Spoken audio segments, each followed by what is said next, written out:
ఎన్టీఆర్ జిల్లా పెనుగంచిప్రోలు పంచాయతీలో అవకతవకలు జరిగాయనే ఆరోపణలు వచ్చాయి. అక్రమాలు జరుగుతున్నాయని 14వ వార్డు మెంబర్ లగడపాటి ప్రవీణ్ ఫిర్యాదు చేశారు. దీంతో డీఎల్పీఓ రాఘవన్ విచారణ చేపట్టారు. శానిటేషన్ విషయంపై సిబ్బందిని ప్రశ్నించారు. విచారణ సమయంలో సర్పంచ్ వేల్పుల పద్మ సొమ్మసిల్లి పడిపోయారు. విచారణ వివరాలు జిల్లా అధికారులకు పంపుతామని డీఎల్పీఓ ప్రకటించారు.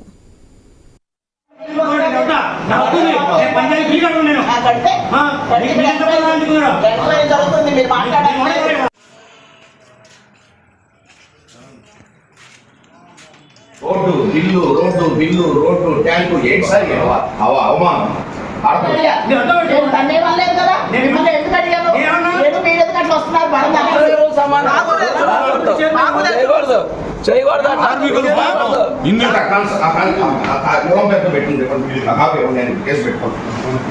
ప్లీజ్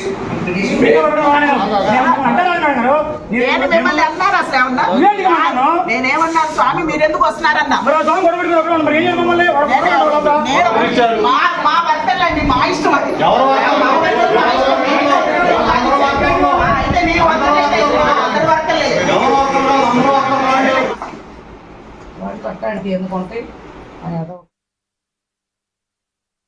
శానిటేషన్ సిబ్బందికి సంబంధించి అట్లాగే గ్రామ పంచాయతీలో సంబంధించి కొన్ని పేమెంట్స్ విషయంలో ప్రవీణ్ అనే ఆయన పిటిషన్ పెట్టారు. ఆ పిటిషన్ మీద గతంలో నేను వచ్చి ఎంక్వైరీ చేయడం జరిగింది.